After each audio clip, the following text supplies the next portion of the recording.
안녕하십니까. 박남희 목사입니다. 기도하겠습니다. 하나님의 말씀을 통해 은혜 다해 주시옵소서. 예수님의 이름으로 기도드렸습니다. 아멘. 로마서 14장 1절부터 4절입니다. 믿음이 연약한 자를 너희가 받되 그의 의심한 바를 비판하지 말라. 어떤 사람은 모든 것을 먹을 만한 믿음이 있고 믿음이 연약한 자는 채소만 먹느니라. 먹는 자는 먹지 않는 자를 업신 여기지 말고 먹지 않는 자는 먹는 자를 비판하지 말라. 이는 하나님이 그를 받으셨습니다. 남의 하인을 비판하는 너는 누구냐? 그가 서 있는 것이나 넘어지는 것이 자기 주인에게 있으며 그가 세움을 받으리니 이는 그를 세우시는 권능이 주께 있습니다. 아멘. 오늘 말씀을 통해서 연약한 자들과 함께라는 제목으로 귀한 은혜 받는 저와 여러분 되시기를 바랍니다. 우리가 연약한 그리스도인을 볼 때 연약한 그리스도인, 믿음이 연약한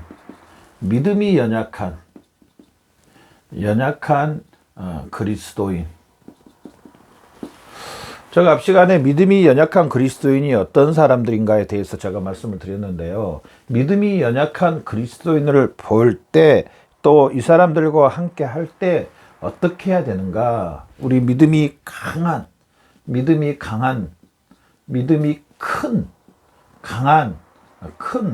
우리 그리스도인들이 어떻게 해야 될 건가? 이들을 저나 여러분 예수 그리스도의 사랑으로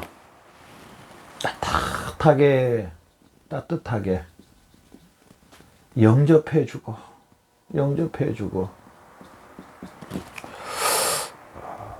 위로해주고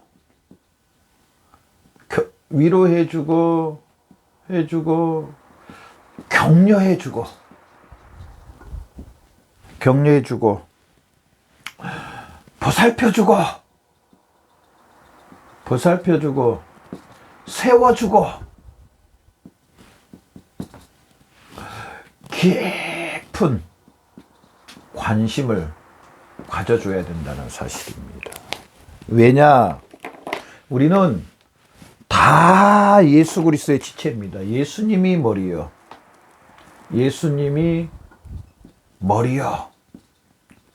저나 여러분 우리 모든 그리스도인 이 영상을 보는 우리 모든 그리스도인, 아니 전 세계에 있는 우리 모든 그리스도인은 예수님의 몸이라는 사실입니다. 누구의 몸? 예수님의 몸. 우리 몸을 봐보십시오. 저나 여러분의 몸을 한번 보십시오. 머리가 있고 나머지 이렇게 몸에 장기들이 지체가 있습니다. 자, 손의 역할이 참 많이 중요하고 손이 참 많이 일을 하는데요. 손이 참 일을 많이 하는데, 자, 손이 움직일 수 있잖아요. 물론 발가락도 움직이지만은 손을 가지고 우리 몸의 그 연약한 부분을 잘 이렇게 보살펴 주는 것을 볼 수가 있습니다. 예를 들어서 저 같은 경우에는 피곤하면은 장단지가 좀 아파요. 그러면 손으로 주물러 주면 피로가 확 풀리는 그런 걸 느꼈어요.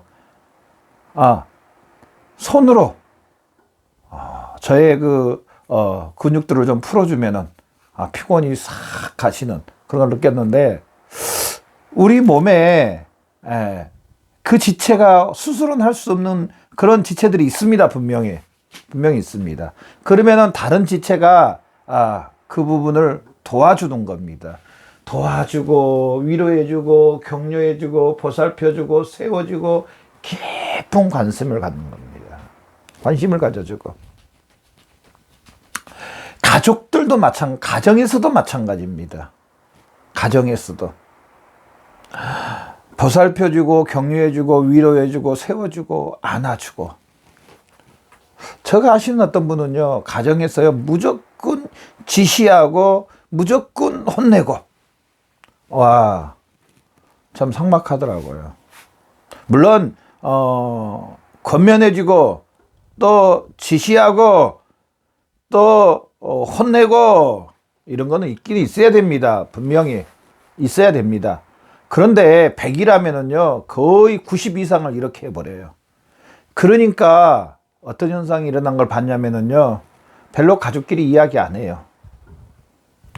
이야기 안 합니다. 그러면 서로 대화 안 합니다.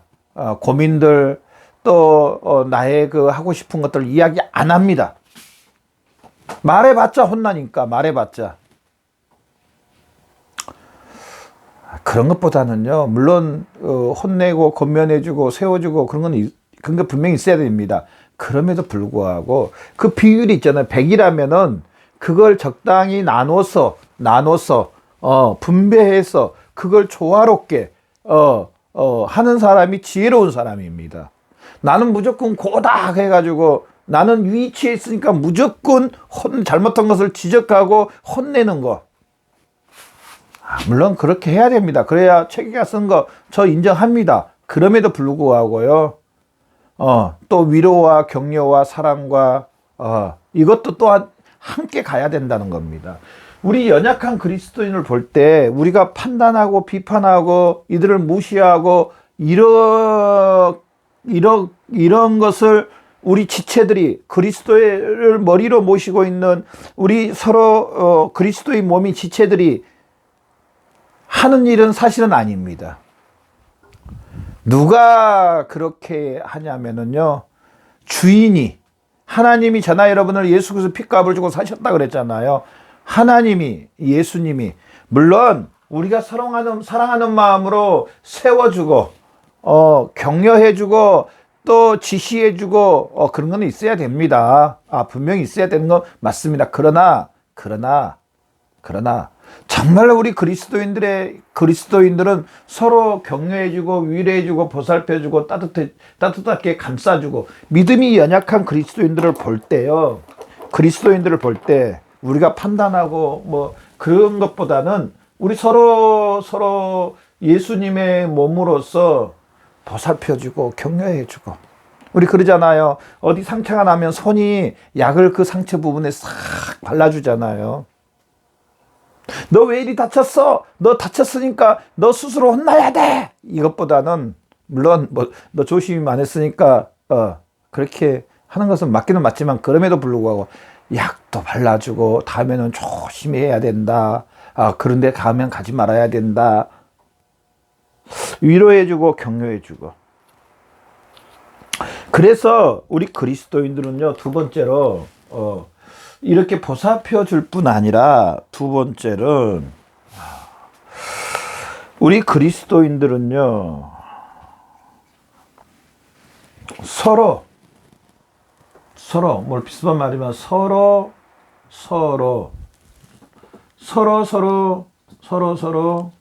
하나님의 자녀인 것을 우리 모두 믿음이 연약한 자나 믿음이 큰 자나 다 하나님의 자녀로 인정하며 서로, 그러면서요, 저나 여러분이 해야 될 게 서로 존중해 줘야 된다는 점. 서로 존중. 물론 믿음이 큰 자가 믿음으로 굳건히 서서 끌고 가는 그런 것은 있습니다.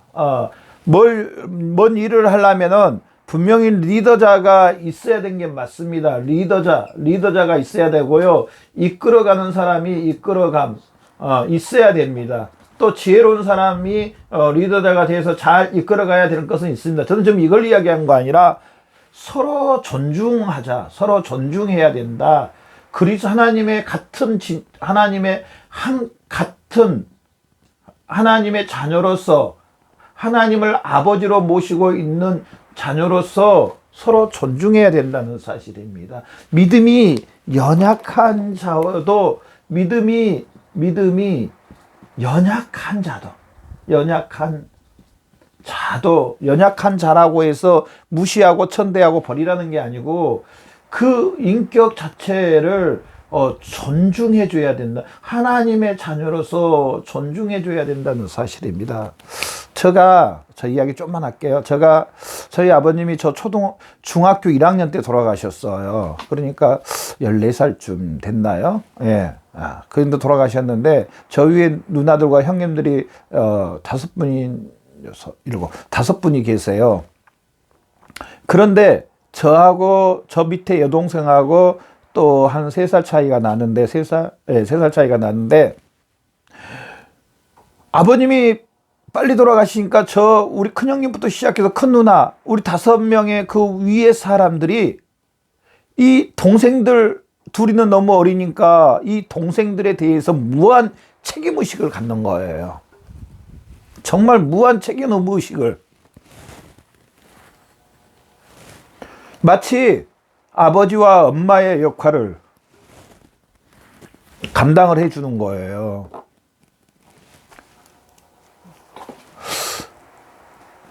내가 얘들을 돌보고 키워야 되겠다.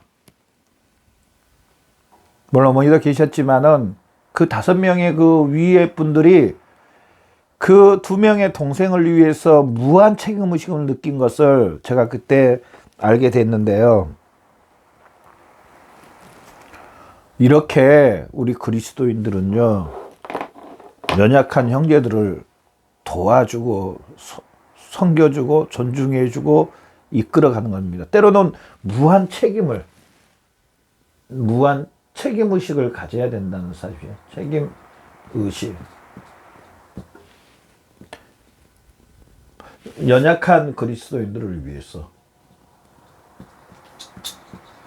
그냥 비난하고 비판하고 판단만 하고 무시하는 게 아니고, 이들도 믿음으로 쓸 수 있도록 존중해주고 도와주고 인도해주고 하나님의 말씀으로 세워주고 이런 것들이 우리 믿음으로 먼저 된 그리스도인들에게 있어야 된다는 사실입니다.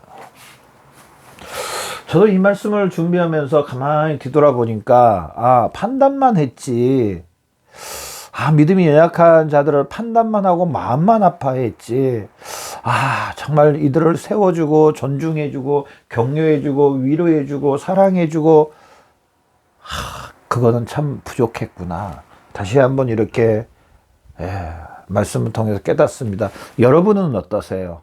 연약한 그리스도인들을 봤을 때 내 주위에 있는 연약한 그리스도인들을 위해서 어떻게 했습니까? 이렇게 따뜻하게 영접해주고 위로해주고 격려해주고 보살펴주고 세워주고 하나님의 말씀으로 잘 이렇게 인도해 주셨나요? 한번 뒤돌아봐야 됩니다. 하나님이 우리에게 큰 믿음을 주고 강한 믿음을 주고 하나님의 말씀으로 굳건히 서게 하는 이런 믿음을 하나님께서 주셨으면은 이제 이 믿음으로 우리 연약한 우리 그리스도인들을 세워주고 존중해주고 이끌어서 하나님의 나라가 함께 왕성하게 강력하게 세워지고 성장하는 그런 우리를 통해서 그런 역사들이 일어나는 저와 여러분 되시기를 바랍니다. 그러면서 우리가 이 말씀을 통해서 알 수 있는 것은요, 우리 그리스도인들은요, 우리 이제 특별히 이제 믿음으로 성장한 믿음이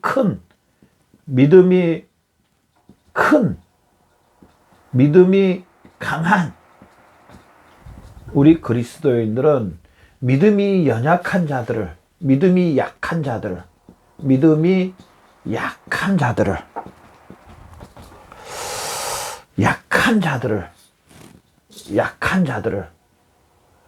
우리는 어떻게 해야 되는가? 물론 여기에서도 말씀했지만 어떻게 해야 되는가? 저나 여러분이 바로 이들의 믿음의 교사가 돼야 돼. 믿음의 교사가 돼야 된다는 겁니다. 그거 있잖아요. 갈라디아서 말씀에 보면은요, 율법을 예를 들었는데 몽학 선생 이 몽학 선생이라는 게 나오는데요. 몽학 선생이 뭐냐? 이 보모 같은, 그러니까 어린아이가 스스로 학교를 갈 수 없는 그 연약한 나이 때 학교로 가야 되는데, 이 애가 그러면은 어떻게 학교를 가냐? 몽학 선생이라는 이 교사가 얘 손을 잡고 학교까지 데려다 주는 이렇게 뭐랄까, 학교까지 데려다 주고 학교가 끝나면은 다시 기다렸다가 손잡고 집으로 데려오는 이 일을 반복하는 일을 하시는 분이 바로 몽학 선생입니다. 몽학 선생. 물론 뭐 여기서는 예수 그리스도를 이야기했지만은, 오실 예수 그리스도를 이야기했지만은, 믿음의 교사, 저나 여러분은 어떻게 보면 믿음이 연약한 자들이 어린아이라면은, 우리 믿음이 큰 자들은요, 몽학 선생의 역할을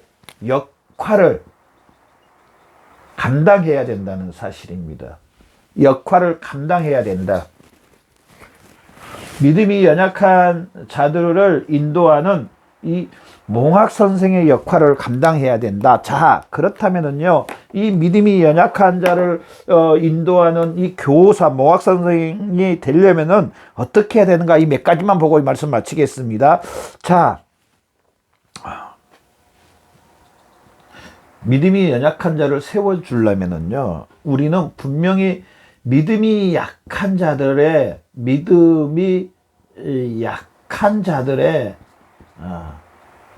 자들 입장을 이해해야 됩니다. 물론 잘했다는 것은 절대로 아닙니다. 입장을 이해. 왜 저들은 이 하나님의 말씀을 믿지 않을까? 무시하고 천대하고 믿음이 없어 너는, 이렇게 저주하고, 이것보다는요, 저들이 믿음이 약한 그 하나님의 말씀을 믿지 못하는 그 안타까움을 위하여 기도하고, 또 이들에게 잘 풀어서 설명해주고, 또 이들이 그 든든히 쓸 때까지 옆에서 함께 버팀목이 되어주고. 우리 그러잖아요. 여러분, 이 고추나무를 심어놓은 걸 여러분 잡아보십시오. 이 고추나무가 그렇게 막 뼈대가 굉장히 강력하지 않습니다. 마치 연체동물처럼요. 고추나무는요, 좀 서 있기는 서 있는데 좀 약해요. 그러면은 이제 고추가 열고 고추가 더 커지면 커질수록 이 나무는 힘이 더 없어요. 그냥 쓰러져 버려요, 땅바닥으로. 그러면은 고추가 땅에 닿아서 다 썩어 버려요. 그래서 농부들은 어떻게 하냐면요, 이 버팀목을 딱 대줍니다. 나무 지지대를 딱 꽂아 가지고 그 고추나무와 이 지지대를 묶어 넣습니다. 그러면은 고추나무는 이 지지대 때문에, 지지대에 의지해서 주짓도와 하나가 돼서 고추가 아무리 많이 열어도 나무가 쓰러지지 않습니다. 토마토도 그렇습니다. 토마토도 그런데요, 약한 자의 입장에 대해서 약한 자를 이해해주고 붙들어주고, 좀 이해해주고 붙들어주고 격려해주는 이런 것이 있어야 된다는 사실입니다. 두 번째로, 여기는 뭐 이제 그렇게 그렇다 치면은요, 자, 그렇다면은요, 이들에게 이 믿음이 연약한 자들을 가르쳐 줄 수 있는 분명한 진리의 말씀을 가지고 있어야 된다는, 진리의 말씀을 가지고 있어야 된다. 가지고 있어야 함. 저나 여러분, 얼마나 이 구원의 복음, 진리의 말씀을, 생명의 말씀을 가지고 있나요? 가르칠 수 있는 요점을 가르칠 수 있는 이 말씀, 요점을 갖고 있어야 된다는 사실입니다. 그냥 예수님 믿으면 돼, 이런 것은요, 그냥 믿음이 커져야 돼, 이게 아닙니다. 어떻게 예수님을 믿고 어떻게 믿음이 커져야 되는가에 대해서 하나님의 말씀으로 가르쳐 줄 수 있는, 그러면서요, 이렇게 성장할 수 있도록 옆에서 정말 인내가 있어야 된다. 참고 견디고 함께 해주는, 또 기다려주는, 넘어지고 쓰러지고 그런 일이 반복될 수 있습니다. 그러나 우리는 인내하면서 그런 것들을 함께, 마지막으로요, 이 믿음이 연약한 자들을 우리가 세워주는 교사로서요, 정말 사랑하는 사랑 어린 관심입니다. 관심. 또 저 이야기 한 가지만 할게요. 저희 아버님이 이제 빨리 돌아가셨다 그랬잖아요. 제가 이제 고등학교를 이제 섬에 살았는데 유학을 가야 됐어요. 도시로 나가야 됐었어요. 도시로 나가서 이제 도시 생활을 이제 처음으로 하는데 학교가 그렇게 썩 공부를 열심히 한 학교가 아니라 문제는 혼자 생활을 하다 보니까 친구들도 학교 친구들과 함께 어울릴 수 있잖아요. 근데 제가 보시다시피 등치도 크고 그때도 뭐 살은 이렇게 안 쪘지만 참 운동을 좋아해서 나름 굉장히 체격 조건이 좋았어요. 잘 먹지도 못했는데 워낙 운동을 많이 해서 그러니까 친구들이 뭐라고 이야기하냐면 야 우리 불량 모임을 만들어 가지고 우리 그 싸움을 해서 우리가 승리하는 그런 팀을 하나 만들자. 뭐 좋은 말로 팀이지만은 불량 그 뭐라 그럴까 모임.